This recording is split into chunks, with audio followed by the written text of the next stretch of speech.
Hey, I'm Chris Saunders with Integrated Communications. What we do is save you money on cell phones, tablets, etc. Your mobility costs, there's a really good chance we can reduce them. And we get this question all the time. All right, you say you can save us money on cell phones, but give me an example. Show me how, okay? And I'll tell you this, it's more than just letting us look at your cell phone bill, okay? So I'm gonna give you a 2-year cost comparison with Verizon versus Sprint's Mobility as a Service program, okay? All right, here we go. So we have a Verizon, this is a real life scenario. I've got all the billing data and everything. We'll give you a snapshot, sneak peek at it. So Verizon account with 155 users, all right, they're using 645 gigabytes of data. That's a high amount of data to be used for 155 users, okay? Their cost is $11,229 per month. I'm gonna multiply that times 24, okay? Now, to kind of show you, so we have, this is $12,606, all right? What I've done is I've deducted the equipment and taxes and surcharges because that's not part of the 24-month cost projection, all right? So, multiply that times 24, you get $269,516. That's what they're gonna spend over the next 24 months with the status quo. Also, they spent $20,000, $374 in equipment and iPhones and things that they bought over the last 2 years. So they're gonna traditionally spend that money on the next, in the next 2 years. So add that up as $289,890, okay? All right, again, data usage is 645. And what's interesting about that data usage is there's 14 users out of 155 that are using 368 gigabytes of data. So guess what? We can put them on an unlimited plan on the Sprint Mobility as a Service plan. Now let me tell you about Sprint Mobility as a Service and how this plan works. Number one, there's no cost for the equipment unless you have to buy a new phone because somebody lost it or it's damaged beyond repair or it's water damage. So there's no cost for the equipment. So there's a factor in here called cost avoidance that you're not gonna have to buy any equipment, therefore you can save that money. We'll talk about it in a minute. Number two, all right, it comes with an extended warranty on the equipment. Break a screen, get it repaired, no cost to you, okay? Buttons go bad, they get issues with that, you can get it repaired.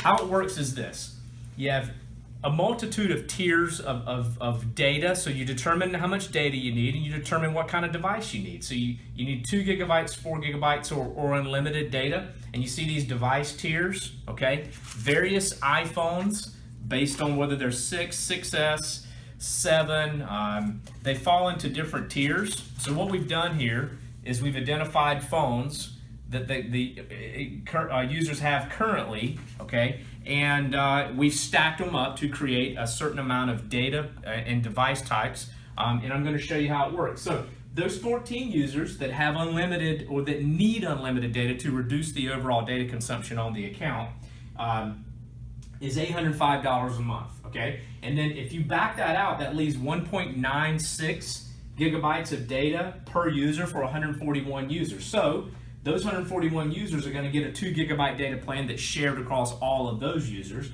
at $57.15 a month, okay? You combine that together, you get $65.20 per month. Now, again, the equipment, one interesting thing about Mobility as a Service is these users have an iPhone, the users that we're proposing, that the minimum device you're going to get is an iPhone 6S, 32 gigabytes. A lot of users on this account have an iPhone 5C, iPhone 5, iPhone 5S, older equipment. Those users are going to automatically get an upgrade. And then the users who currently have an iPhone 7, 7S, 7S Plus, well, there's not a 7S out, but 7 Plus, 128 gigabytes, they get a like-for-like device. So how do we stack up and come up with all these cost savings? So, all right, we take the $65.20, okay, and compare it to the $11,229.87, you get $4,709 per month in cost savings. You multiply that times 24.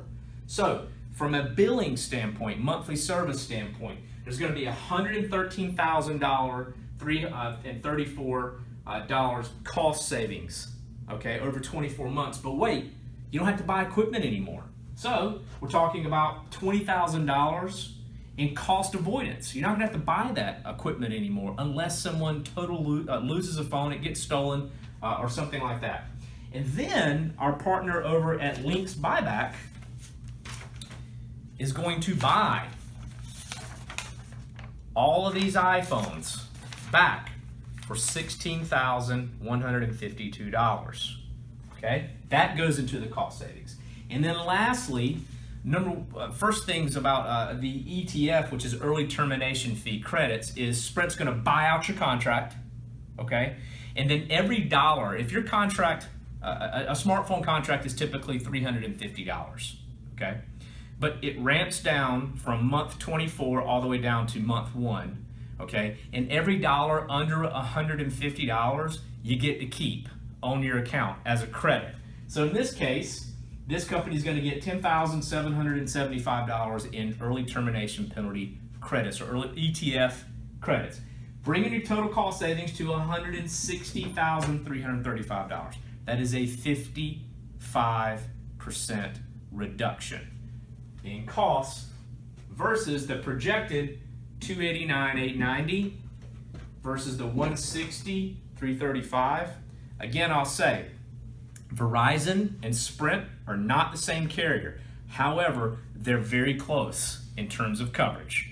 I would say to you that, wouldn't you think that it would be worthwhile to save $160,000?